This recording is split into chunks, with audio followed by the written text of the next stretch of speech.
usia 50, ya kita harus sudah siap-siap. Oke. Anak saya pun akan seperti ini kalau nasibnya sama, artinya kalau takdirnya sama. Jadi untuk orang Bali, jadi saya bicara orang Bali ya, bukan orang Hindu. Untuk orang Bali itu mungkin adalah sudah pernah dengar, masa sekolah adalah masa berilmu, habis itu masa berumah tangga, setelah punya anak dewasa, maka kita menginjak ke arah spiritual, yaitu Brahmana, untuk persiapan menuju kekosongan lah, gitu artinya. Persiapkan diri untuk kekosongan lah. Itu saja. Nah, mungkin nanti setelah umur 70 kita harus menyepi, jadi sannyasi. Kira-kira tidak ada keinginan apa lagi. Apa setiap orang Hindu atau garis keturunan yang punya dasar bawaan menyelesaikan garis tugas daripada leluhur?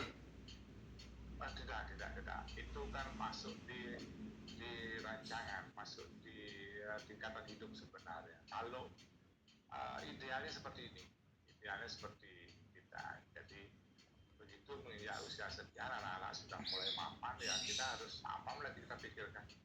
Maka kita harus tinggal berbuih daya, mendoakan anak-anak, mendoakan alam semesta, seperti itu. Itu kan sudah tujuan itu untuk orang Bali.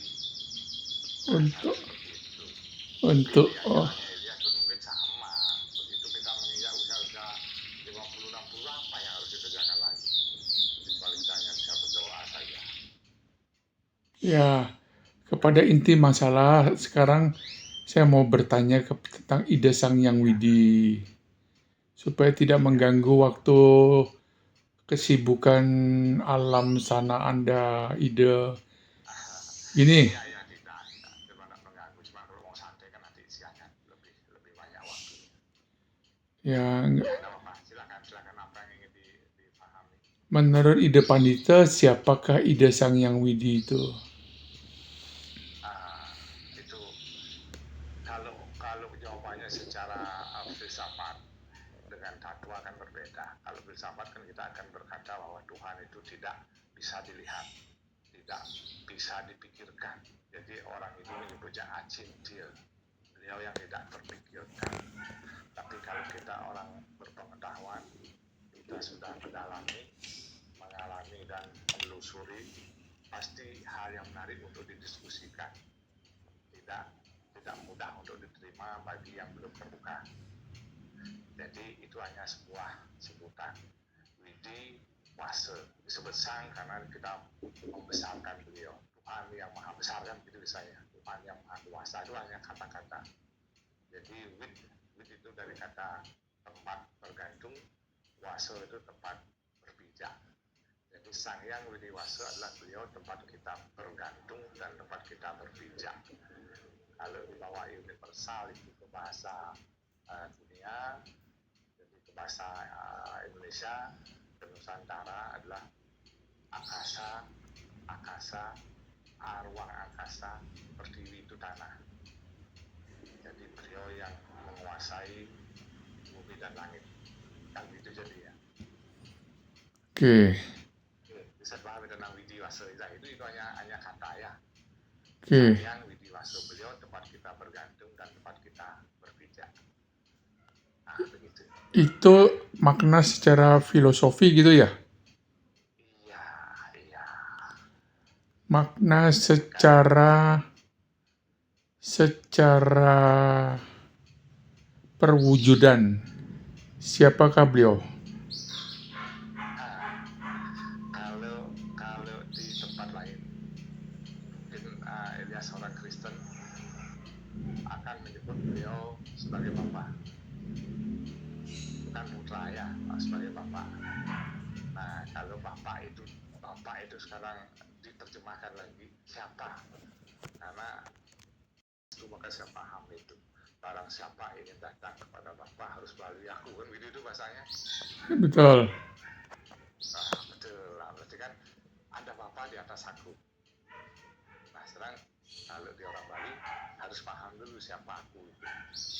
Baru bisa ketemu dengan si Bapa. Tunggu dulu.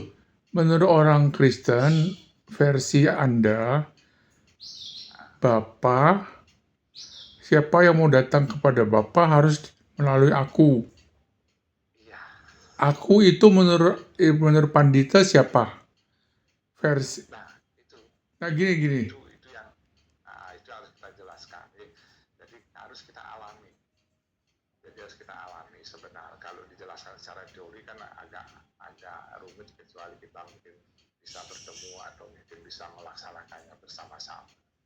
Jadi kita harus merasakannya bersama-sama baru bisa saya jelaskan.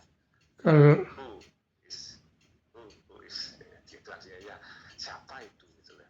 Nah kalau kita hanya berbicara kan sulit, sama kayak kalau Elias belum pernah merasakan manis, saya jelaskan bagaimana rasa manis kan agak sulit membayangkan. betul. Kalau kita rasakan, mari sama-sama kita rasakan. Ayo begini caranya. Nah, begini teknik. Nah, menurut saya orang Bali seperti ini teknisnya. Nah itu, begini cara menikmatinya.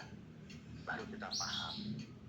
Kalau sekarang diberikan definisi kan tadi sudah saya bilang, beliau tidak bisa didefinisikan dengan kalimat yang hanya sepenggal dua penggal, sebuku dua buku, tidak bisa. Buku pun menjelaskannya per buku-buku kan gitu. Tidak mampu menjelaskan berbuku-buku. Sejuta buku pun tidak mampu menjelaskan dengan sebenarnya. Iya, kecuali kita alami langsung. Di sanalah kita mendapatkan kesempatan kalau sudah menginjak ke usia ini, menginjak ke jalur ini. Mungkin kalau Elias sudah masuk di jalur kepanditaan, menjadi seorang pastor atau pendeta, dan mulai dituntun, dicerahkan, dapatkan pencerahan, mudah-mudahan di sana. Oh, itulah. Gini. Saya punya kasus gitu loh masalahnya. Iya, bagaimana Elias? Mungkin saya bisa bantu kita. Ini, saya kan sudah stroke sejak 18 Oktober 2015, Pandita. Sebelumnya, saya main networking Galaxur, kalung-kalung itu loh. Oh iya. Waktu Juni 2008, saya dipaksa oleh teman, Pak Elia, ini ada bisnis bagus, saya sudah mau. Begitu datang, ternyata yang menjalankan adalah adik kelas kita. Adiknya Dr. Yudi Winata, tahu kan? Yudi tahu, saya ke Jepang itu dulu. Oke. Ini adiknya, dia namanya Rudi Winata, dua tahun di bawah kita. Iya. Nah, begitu saya ke sana, kalau ini sih oke, saya tahu siapa Rudi Winata ini. Karena dia itu adalah pemain Gold Quest, leader Gold Quest yang berhasil lah gitu, karena Inggrisnya mantap. Singkat cerita, saya beli satu kalung di Juni 2008. Iya. Setelah beli, dia punya presentasi ngomongnya begini, saudara-saudara, kalau Anda merasa kurang sehat badan, pakai kalung ini seperti gyo. Dia akan jelaskan bagaimana tuh batu gyo, bla bla bla. Dulu di kerajaan Tiongkok tuh bla bla bla. Kenapa dia orang Tiongkok suka pakai batu gyo tuh karena berenergi, dan terbukti depan kita. Artinya, siapapun yang tidak punya tenaga loyo pakai ini saja, walaupun tidak pakai jaket tapi keluar pakai kalung Galaxur ini, pasti lebih kuat badannya. Iya, itu kan biasa promosi seperti itu. Bukan promosi, tapi kenyataan.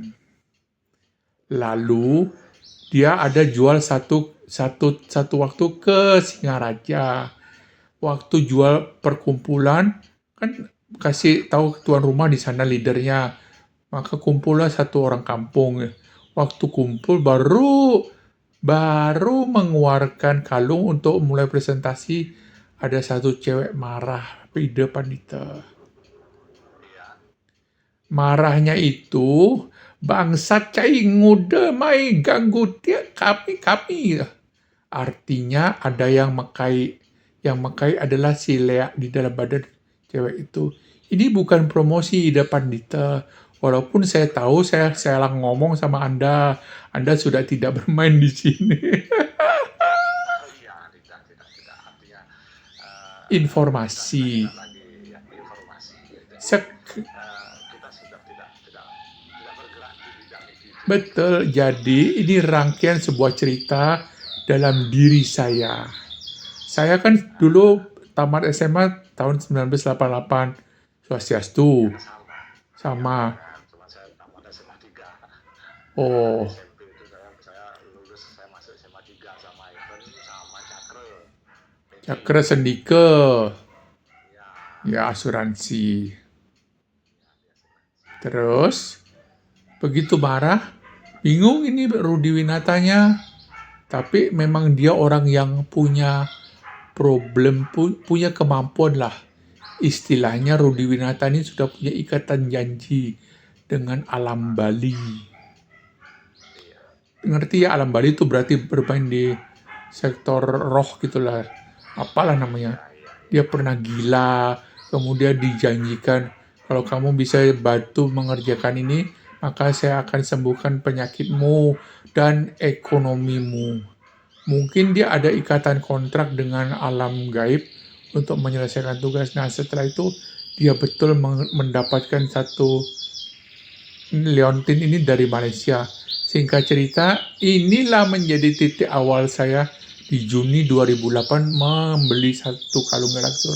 Sebelumnya saya tidak pernah kuliah. Bangku kuliah katos, tidak bisa digigit, jadi saya tidak pernah kuliah. Terus saya sudah sekian tahun. Nah, pasien saya dulu banyak sekali di depan itu. Jam 8 ini, jam 10 ini, jam 12 ini harus daftar. Walaupun bibir saya mengatakan bukan saya yang menyembuhkan, tapi Tuhan Yesus saya. Kenapa? Karena waktu kita menterapi orang, dia pasti tidak sadarkan diri. Waktu tidak sadarkan diri, kita interogasi dong. Kenapa kamu nyakitin ini? Nah, itu akan berhubungan dengan alam karma pala masyarakat Bali atau apapun namanya itu. Situ baru saya belajar tentang namanya setan, leak, santet, swangi, guna-guna, dan sebagainya, dan seterusnya.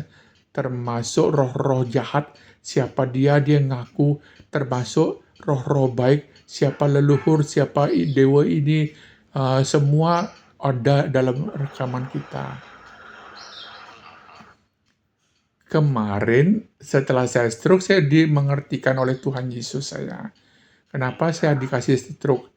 Walaupun bibir saya memuji dan memuliakan dia, menyembuhkan banyak orang, tapi namanya naluri kita, ego dipakai sama Tuhanku. Itu yang saya akhirnya mengerti. Saya dihajar. Saya kalau nggak stroke mungkin ajumnya, gini lah bahasa gampangnya. Kalau seorang Balian sudah bisa belajar ilmu putih, pasti dia mencoba ilmunya diselewengkan. Begitu dia menikmat, artinya dia bisa punya nyiwa.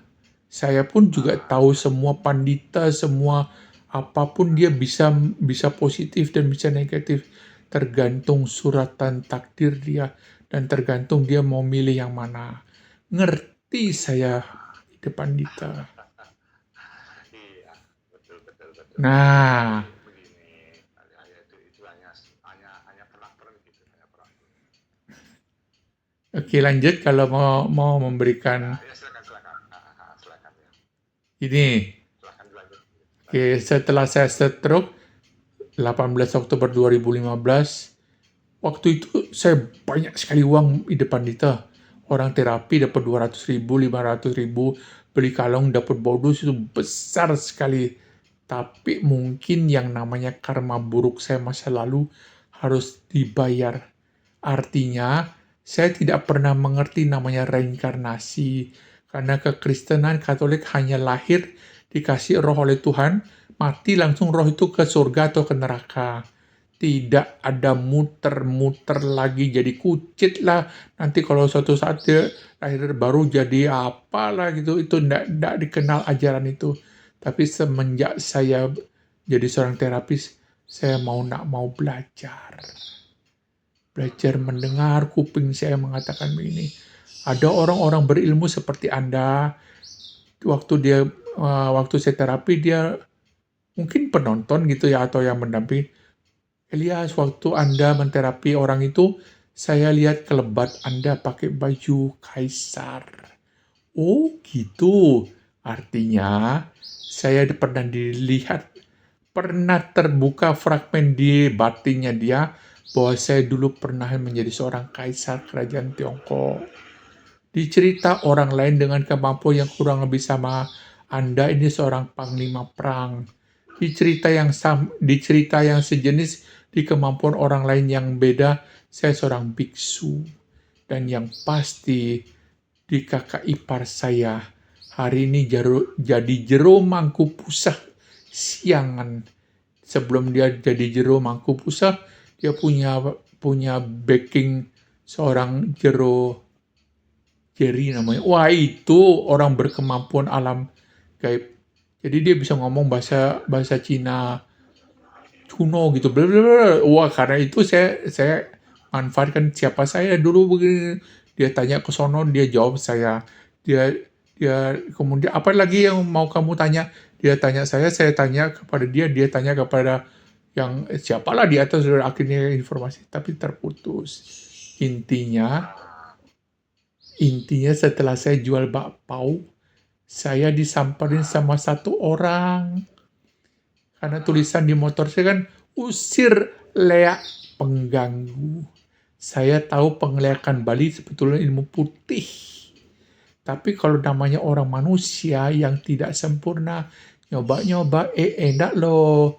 Ternyata diselewengin dan akhirnya menjadi hitam.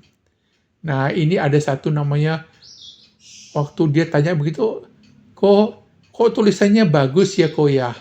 Dia bacakan usir leak dan santet pengganggu. Kata pengganggu itu penting. Kalau tidak dikasih kata pengganggu, rata-rata orang Bali yang punya ilmu marah, tersinggung. Saya pernah ditanya gitu, kamu tuh tulis ini ngerti namanya penglihakan? Oh ngerti Pak, maafkan, makanya saya tulis pengganggu.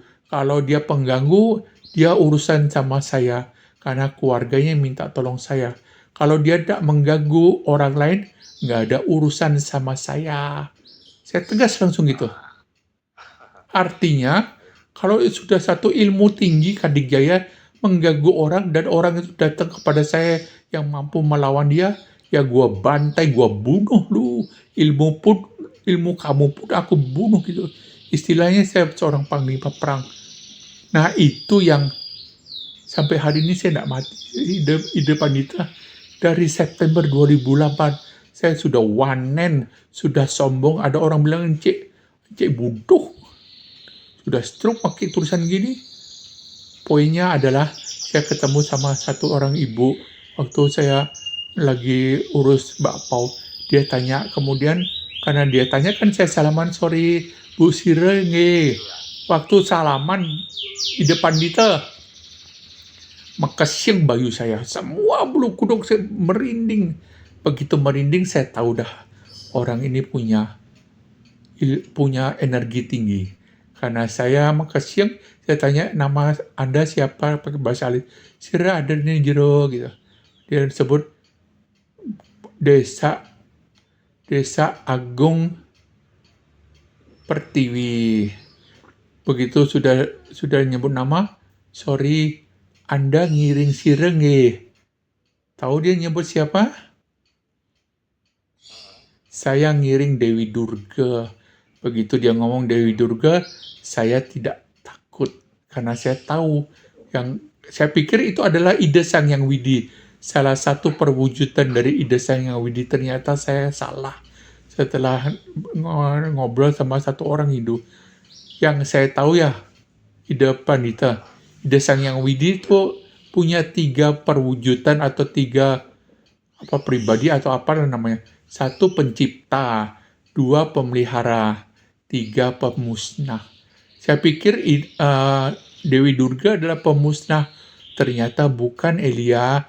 Itu adalah istri daripada Siwa, istri daripada sang pemusnah itu.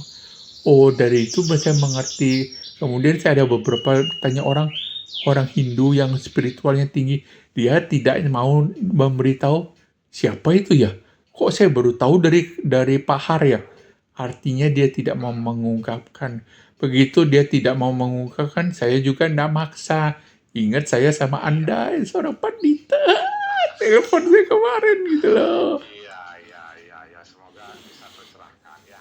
Jadi janganlah apa istilahnya itu yang kecil begitu memang sulit untuk dijelaskan seperti tadi Kang bilang.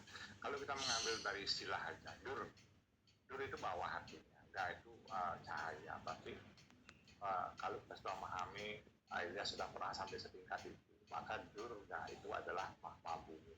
Jadi bumi, ibu pertiwi sebenarnya itu. Nah, itu artinya ada dari kalimat. Jadi banyak orang memang menyatakan bahwa Trimurti itulah pemelihara, pencipta, pemelihara dan pemusnah. Itu kan bahasa di buku itu, bahasa di awam. Nah, kalau kita sudah menyelami itu akan jauh sekali memahami seperti itu. Jadi kalau tadi ada yang menyebutkan Tuhan itu punya perwujudan, tidak. Tuhan tidak ikut campur tangan lagi ke alam. Jadi sudah tidak lagi melihat, karena orang Bali menyatakan, orang Bali ya, bukan orang Hindu, orang Bali menyatakan Tuhan ada di luar, Tuhan ada di dalam. Tuhan meresapi ciptaannya, kan seperti itu. Nah, saya kembalikan tadi ke ceritanya Elias tentang karma. Kalau tentang ilmu sudahlah, saya tidak akan bahas itu karena itu sudah jauh sekali menyimpang dari definisi. Oh, tunggu dulu. Kalau memang jauh dari definisi kan harus diwajibkan diluruskan oleh orang Bali yang mengerti dong. Jangan dibiarkan terus menyimpang. Berarti yang membiarkan terus menyimpang keliru dong. Iya, tidak begitu sebenarnya, karena cara untuk orang Bali ya, bukan orang spiritual ya, karena banyak sih korban spiritual, banyak sih. Jadi sekarang sebenarnya pendidikannya agak berbeda sedikit antara Islam, antara Kristen, antara Buddha dan jadi kalau orang Kristen seperti Elias mungkin setiap minggu, setiap apa mungkin diberikan semacam ceramah. Nah, kalau di Hindu kan berbalik, siapa yang ingin datang maka carilah tempat belajar, carilah seorang guru. Oke. Akan begitu. Betul. Pendidikan di Bali. Iya. Nah, jadi berbeda sedikit. Jadi bukan eksklusif ilmu, bukan eksklusif. Karena kalau kita melemparkan beras ke banyak orang kan ada yang suka, ada yang tidak, kan gitu ya. Kalau yang tertarik pasti akan hadir. Saya pastikan akan hadir dan banyak yang hadir dan setelah mereka paham mereka akan diam. Sorry, di tempat Anda ada wacana untuk bertanya bagi umat? Sering dan banyak sekali. Hari apa, di mana alamatnya, boleh saya ikut? Saya tidak memberikan jam, tidak memberikan hari, silakan. Sewaktu-waktu saya ada di rumah, seperti sekarang saya ada waktu sedikit, santai. Artinya bukan saya sibuk dah, saya tidak sibuk dah, cuman kan harus ada ritual yang harus saya kerjakan. Sorry. Saya kan cuma berdua. Sorry, Ide Pandita, rumah Anda di mana ya? Saya di Tabanan. Wih, dekat sekali. Saya di Panjer itu dekat, apalagi orang cacat begini. Ya, suatu saat ke Tabanan. Tabanan mana? Di Panjer ada teman, tenang aja. Di sana ada teman saya. Saya tidak mau teman Anda, saya mau Anda. Saya jalan ke Pupuan. Pupuan. Dulu saya tinggal, ya dulu kan saya di Denpasar memang. Dulu saya di Jalan Batanta. Karena sudah posisi begini saya harus pulang. Harus kembali ke basic. Nah, jalan ke Pupuan kurang lebih 5 kilo dari Bajere. Nah, jadi Kalau dari agak panjat mungkin sekitar 40 kiloan lah. Sorry.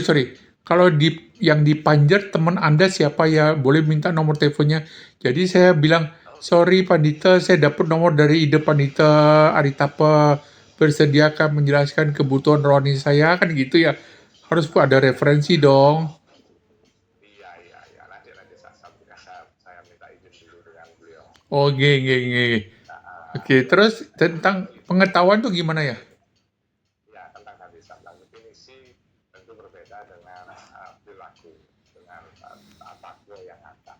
Karena kalau teori diberikan, maka itu akan menjadi sebuah cerita. Ya, tapi kalau itu difilsafatkan akan menjadi sebuah takwa. Dari tadi ya bilang ada pengewa, ada ini dengan orang Bali itu dengan iya itu bukan sesuatu yang mistis, karena agama ini bukan mistis, agama ini bukan klinik, agama ini adalah sebuah sastra, sebuah pengetahuan. Sastra. Oke. Ya, jadi lihat itu berkata melinggihkan aksara, linggih aksara. Itu sudah bisa menempatkan aksara suci di dalam tubuh itu. Ya, kita tahu sendiri bagaimana atur perilaku orang itu. Yang dicari itu apa sih sebenarnya? Kalau orang Bali menyebut yang dicari adalah kekosong, bukan dalam arti kosong melompong, tidak. Jadi dalam bahasa Bali disebutkan emang itu luas, alam semesta yang luas ini yang kita cari, bukan kosong melompong. Itu orang kosong itu jadi kerawan itu tadi dimasuki oleh energi lain. Ada istilah emang, sang yang emang, kita sebut Bali sang yang emang itu beliau yang maha luas. Nanti ke sana arahnya Elias.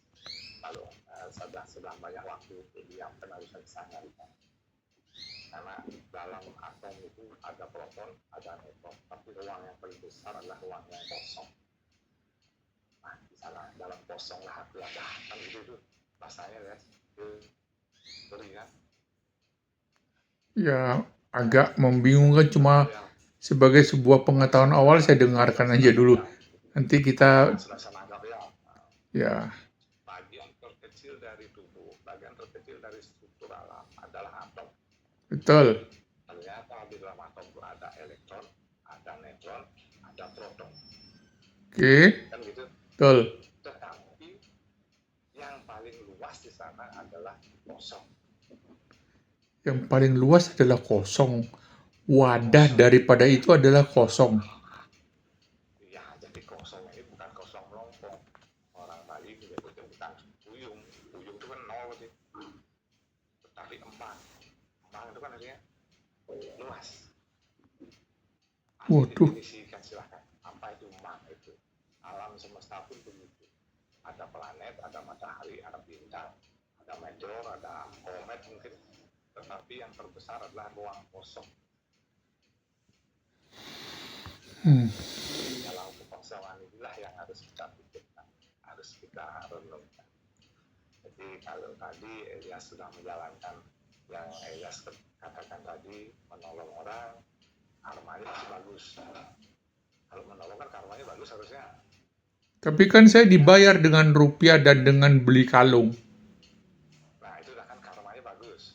Menolong orang, karmanya bagus harusnya kan begitu. Harusnya, tapi kenapa saya tidak sembuh-sembuh? Justru gini ide Pandita begini ya. Saya nolong orang waktu sehat. Setelah 7 tahun, saya malah stroke. Kok bisa mendapatkan karma jelek stroke? Nah, saya kasih bukaan sedikit saja. Jangan sedikit, gede juga bagus supaya saya terjawabkan kenapa nolong orang justru saya kena stroke. Nah, bisa dengan sedikit ya. Penyakit kalau manusia di bawah 60 sakit itu berarti ada kesalahan. Karena katanya Elias pun percaya bahwa Tuhan memberikan sesuatu yang sempurna kan gitu. Oh itu ya betul, itu ngerti saya. Kenapa ada orang sakit? Kan berarti organnya ada yang tidak sehat. Organnya ada yang salah dipergunakan. Organnya salah dipelihara.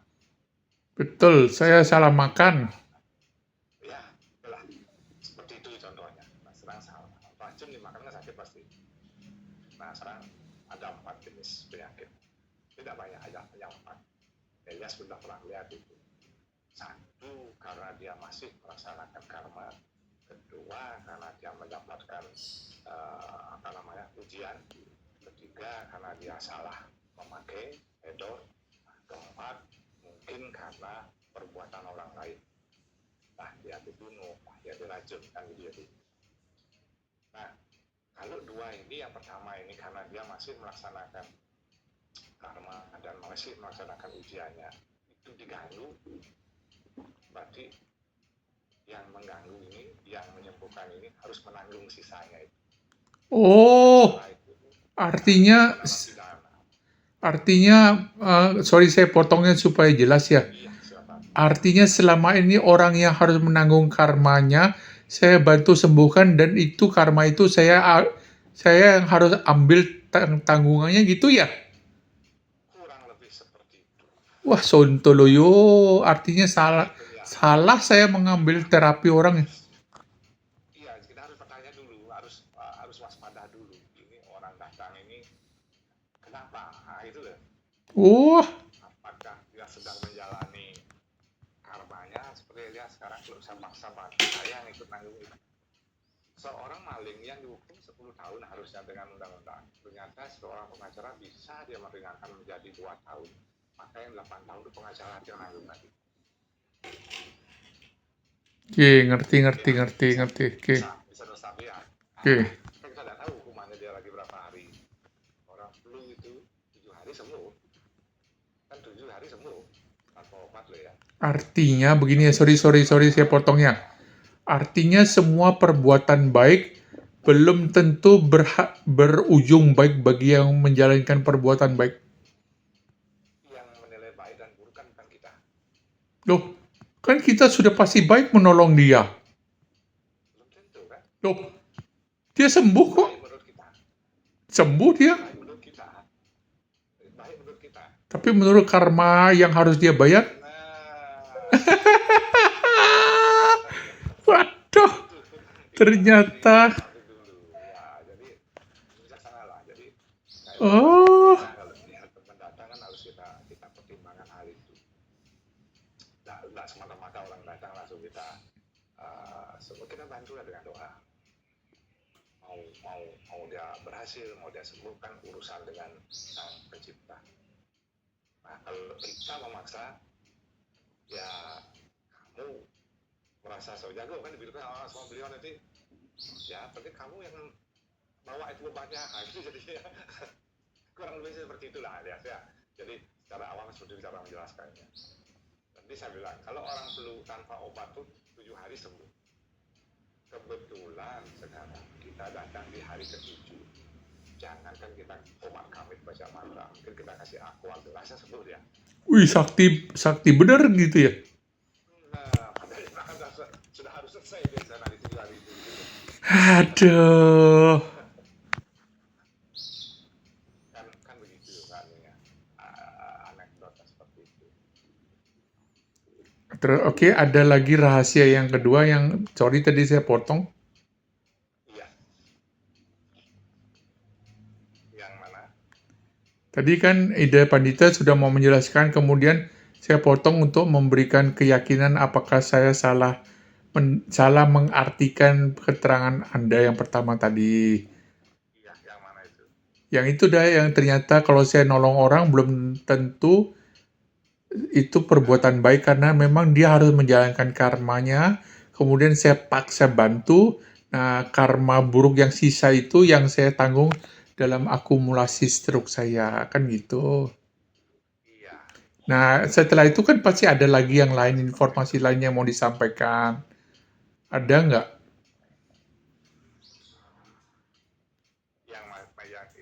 Yang seperti apa misalkan? Nggak tahu, Anda mau ngomong apa, saya kan sudah potong tadi. Artinya begini, artinya kalau saya potong untuk memperjelas satu item, akan menyetop item yang kedua, ketiga. Saya juga mengerti tanda alam ini. Cuma untuk 2 dan 3, untuk apa aku ngerti kalau yang satu aja belum ketangkep sempurna gitu maksud saya. Oh begitu, ya. Nah itu dah. Jadi satu tadi yang terbesar adalah karena melaksanakan karmanya, Oke, melaksanakan, kalau kita bilang lepas selesai, menikmati hukumannya, kan betul. gitu. Menikmati Menjalankan hukumannya. bayarannya yang harus dia tanggung. Nah, yang ini yang berbahaya. Jadi kita harus bijaksana. Makanya orang Bali nyebut pakailah jedana, pakailah kebijaksanaan Anda untuk memahami hal-hal yang seperti itu. Nah, kalau yang kedua dan ketiga, karena keteledorannya sendiri, mungkin salah makan atau mungkin dia salah berbuat, orang naik motor ngebut dia udah jatuh kan salahnya sendiri gitu lah dia. Nah, itu silakan, itu medis dan orang-orang punya kemampuan spiritual silakan, tidak ada masalah. Apalagi yang dikerjain oleh orang yang seperti tadi Elias bilang, disantet lah, diapakan lah, gitu, artinya dibunuh lah, ditembak lah sama orang lain, dipukul sama orang lain, atau orang lain penyebabnya, itu silakan. Memang dia wajib dibantu. Oh, silakan dibantu. Iya, kan dokter pun membantu itu sebenarnya. Nah, misalnya ya, kasus dokter. Padahal karmanya dia harus harus harus menjalani sakit, tapi dokter memaksa sembuh dengan teori kedokteran. Berarti dokter mengambil karma buruknya orang itu dong. Iya pasti kalau seperti itu, karena ini tidak berhubungan dengan spirit, ya berhubungan dengan ilmu, maka dia akan melaksanakan sesuai dengan ilmunya. Oh, Kalau dia memang bisa ditolong, dia akan sembuh. Kalau enggak, ya berangkat, nggak sembuh, ke sana kemari nggak sembuh dia. berarti dokter itu tidak ada urusan dengan penyakit alam roh atau alam gaib, Ya, tidak ada hubungan. ya dia murni dengan pengetahuannya. Nah, jadi mungkin Elias dulu sudah memahami orang yang kakinya kejot-kejot jalannya sakit, kalau secara ilmunya mungkin kena pasangan, kalau dibawa ke dokter, di ronsen, di USG, kan itu rematik jadinya. Betul. Jadi dia akan sembuh karena rematik dengan ilmunya, dikasih obat penahan rasa sakit, dikasih apalah penetral asam urat itu, amplop, rupironol apa namanya, nah itu, kan seperti itu. Tapi Kalau sembuh ya pasti sembuh. kalau ke dukun atau ke balian memang yang untuk ngobatin bisa hilang pedot pincangnya langsung bisa lari kenceng kan gitu ya. Nah, cuman tadi itu, jadi Elias kalau masih nanti akan melaksanakan itu harus waspada, tengok dulu ini orang ini dalam masa apa ini gitu loh. Oh dia hanya salah makan karena makan kacang gitu aja, atau makan jeroan, karena ya kita stop itu, udah pak berhenti makan kacang, berhenti makan jeroan, kan gitu jadinya. Oke, ini satu informasi bagus ya. Menurut versi orang Bali. Mudah-mudahan berguna ya. Menurut versi orang Bali. Ya, oke, saya terimalah.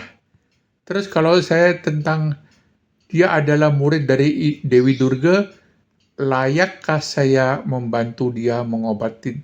Misalnya, atau saya berrelasi lebih jauh dengan dia karena selama ini konotasi orang yang menjadi anak buah Dewi Durga itu kan nggak ada yang baik. Tidak begitu, tidak begitu. Tadi kan sudah saya jelaskan, sudah yang agak paparkan sedikit di depan. Semakin mereka berpengetahuan, semakin punya penyadaran, maka caranya berkomunikasi akan berbeda. Bukan menunjukkan seperti tadi, ini laku, kan tidak menunjukkan seperti itu.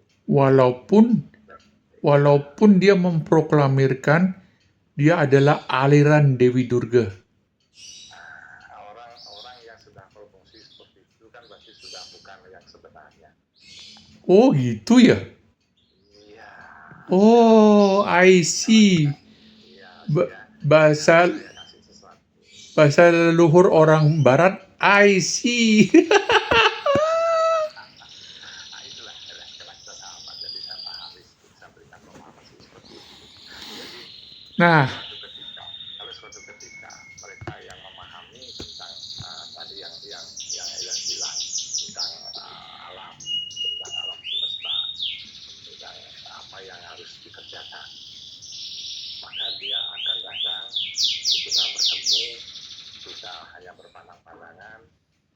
makin saya sudah baik pulang. Makanya banyak orang akan bilang, kok enak saya datang tadi ketemu sama Elias ya. Iya, Itu loh. saya juga bingung. Banyak orang yang seperti itu loh. Karena dia tahu karena dia tahu vibrasi saya perlu di dicek ini siapa sih Ence ini kan gitu ya. Nah, jadi dia datang ya, mungkin tadi dia datang dapur dia sakit. Nyapa dia gitu loh istilahnya. Nah, dia pulang sembuh. Apakah perlu Elias bilang, kamu tadi sakit lu terus bisa sembuhkan? Perlu Elias bilang itu? Saya justru bilang gini, itu kok tulisannya bagus kok. Oh sorry bu, itu bukan tulisan asal-asal. Karena saya menjual kalung ini. Dan saya cerita, saya kasih dia pegang kalung. Karena saya sentuh tangan ini saya merinding. Begitu merinding ya saya kan langsung, namanya sales kan insting penjualannya jalan itu. Saya kasih, Karena salah.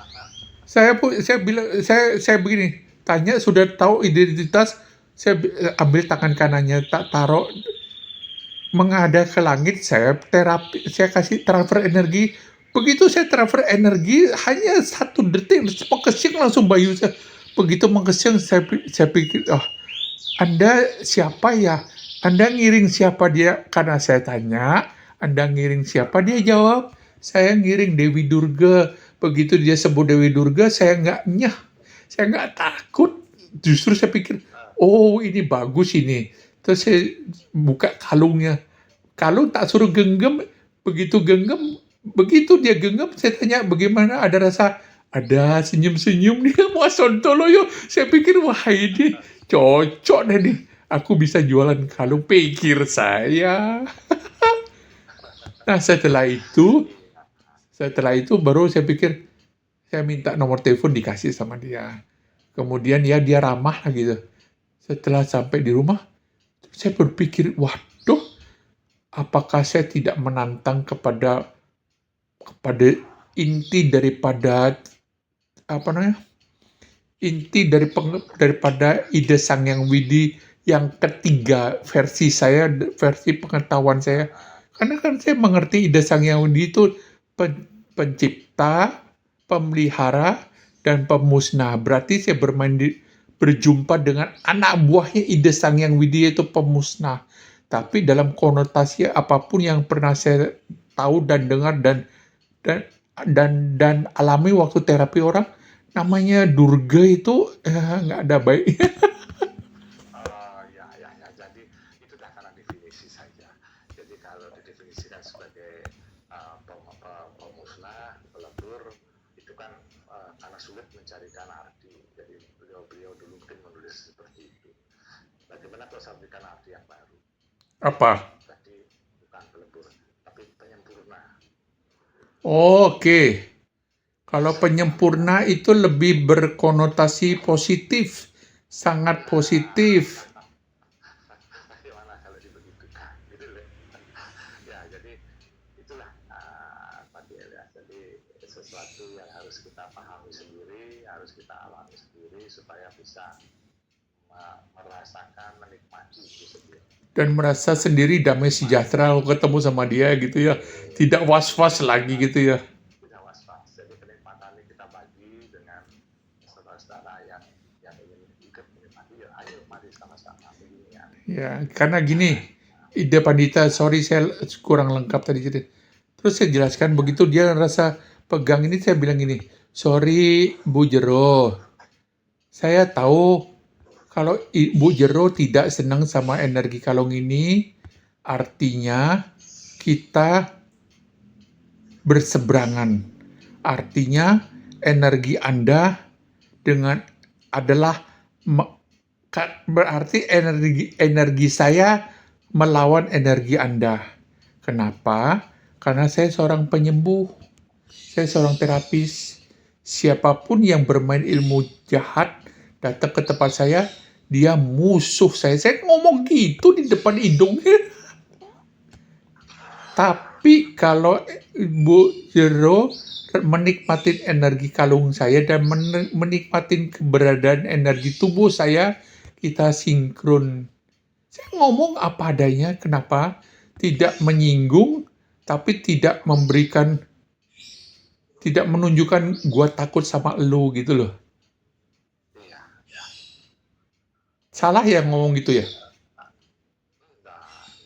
Itulah tadi kalau kalau beliau pun kalau memang sudah mencapai sesuatu kebijaksanaan kan seharusnya bijaksana juga menunjukkan dirinya kan. Ngerti dia gitu ya?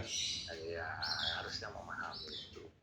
Jadi kalau dicari sebenarnya kemana sih arah kita bisa bilang kita mencari yang nol itu. Kalau Elias kita dulu sudah di SMP kan pelajaran matematikanya kan bagus. Wah, saya blow on sekali. SMA pun merah. Karena yang penting, karena gini di depan kita.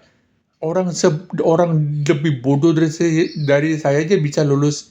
Saya itu target saya tuh SMA kelas 2, kelas 3 itu adalah lulus. Kenapa?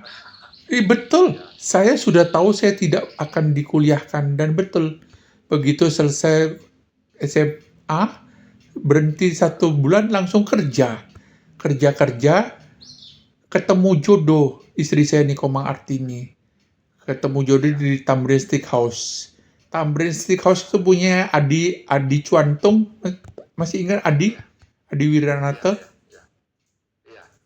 Nah itu lo jadi kasir di tempat gua. Nah di situ saya masuk ketemu sama istri saya, dia waitress. Jodoh. Jadi jodoh. Betul jodoh. Iya. Jadi seperti itulah.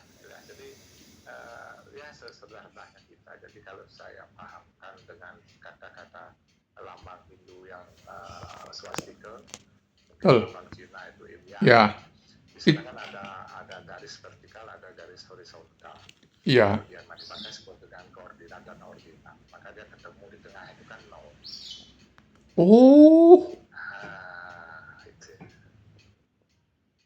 Nolnya itulah yang kita cari. Kalau sudah nol, di mana Elias mau merasakan merinding, bagaimana mau merasakan terbakar. Orang sudah tidak ada apa-apa. Kalau saya masih merasa merinding, berarti saya belum nol dong. Belum di nol. Oh. Nol kan netral ya. Dilempar sampah, oke. Dilempar emas, oke. Kan gitu.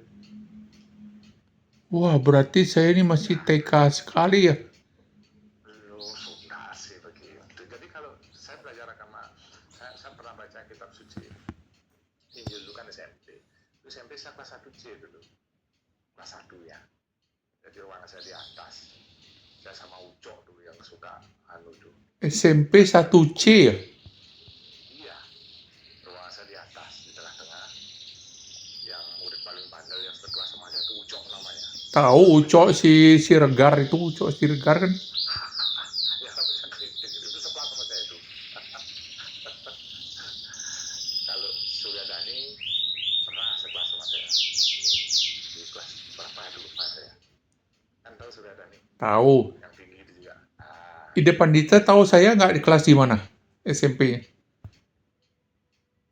Sepertinya pasti kita pernah ketemu kan upacara bendera sama-sama pasti gitu loh, bermain pasti sama-sama. Cuman udah karena saya lihat wajah-wajah sekarang berbeda, wajah Elias berbeda, yang mana ya gitu loh. Jadi saya pernah berapa kali bertemu dengan teman-teman yang memang sudah berubah wajah saya akan, tapi beliau mengenal saya, teman-teman saya, kamu hari ini saya tidak muka saya tidak berubah menurut teman-teman, sama seperti dulu. Ya, kelas satunya kelas berapa?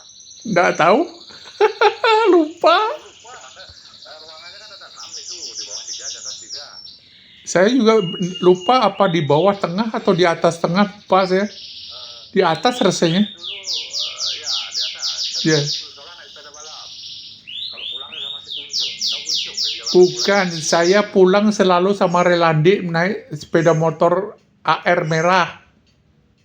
Oh, sudah naik motor ya. Bukan saya, Relandik. Saya pakai sepeda dayung warna jengki biru. Apalagi saya sama naik sepeda, kan sepeda kita pernah didongkrak di kamar mandi di selatan itu. Iya betul.